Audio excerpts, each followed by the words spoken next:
The war in Gaza has put new perspective on the Muslim holy month of Ramadan, now in its third week. The United Nations says that a staggering 85% of the population there is now displaced by violence with very little access to food at a time when Muslims fast from sunrise to sunset. The UN warns at least 500,000 Palestinians are now at risk of famine. Imtiaz Tayeb and CBS News Gaza producer Marwan Al-Ghul have the story of one displaced family trying to maintain their faith and traditions despite the immense hardships of war. For Fahd Abu al-Khair, this is not the life he ever dreamt for his family. Once comfortably middle class, all they have now to call home is this basic tent, set up in the southern city of Rafah, just feet away from the towering lights of the Egyptian border. I have 6 people in my family, Abu al-Khair says, my wife and children, and how we are living is not a life. Before the October 7th Hamas attacks, Abu al-Khair was one of the few Palestinians from Gaza able to secure a rare permit to work inside Israel. But since the Israeli military launched its retaliatory assault and cut off most aid, he's had to move his family 4 times just to survive. All we have now is a few cups, plates, and a pot to cook with, he says. It's hardly enough for anyone to live with, let alone feed our children.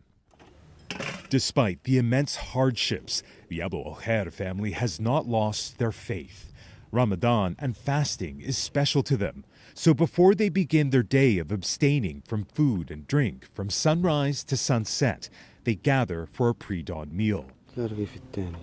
All they have to eat are a few pieces of bread and a sweet sesame paste. Maybe a meal enough for one person, but not a family.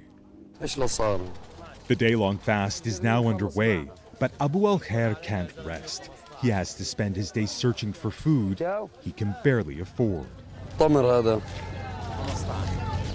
Costs have skyrocketed across southern Gaza, and what little food is available is often out of reach. Even a bunch of green onions had to be haggled over.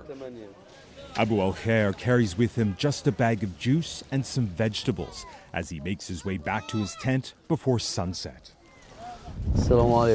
Inside, the family has had to find other ways of surviving. His wife Fahima built a wood-fired oven inside their tent to try and earn money by selling bread. Even if I work all day baking bread, she says, all I'm able to afford is a few tomatoes or an eggplant. Even with her daughter helping, Fahima says it's a struggle.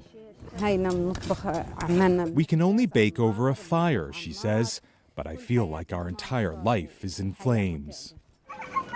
As the family gathers to break their fast, they can't. Cooking on the floor of a tent is slow and difficult. But Abu al-Khair's family is patient, and more than an hour after sunset, they were finally able to share a meal. We live in a tent set up on the sand. We eat food that, as you can see, we can barely cook, he says. We live only with God's mercy. That deep sense of faith is felt by so many Palestinians across Gaza. In what remains of a mosque destroyed by Israeli shelling, Muslims gather to pray late into the evening.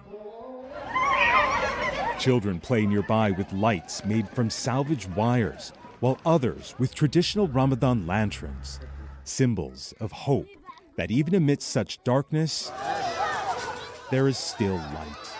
For CBS Mornings, I'm Imtiaz Tayeb. Ooh, harsh reminder of what so many people are going through. And that's what it is. And, you know, we hear these stories and these statistics, but when you see what a family's going through from where they came and now they're in that position, they can't even believe themselves. This war has so many different levels and layers to it that people really don't understand. Yeah, it was nice to see that moment of joy there with the children and the lit wires, kind of a rare moment there in this context.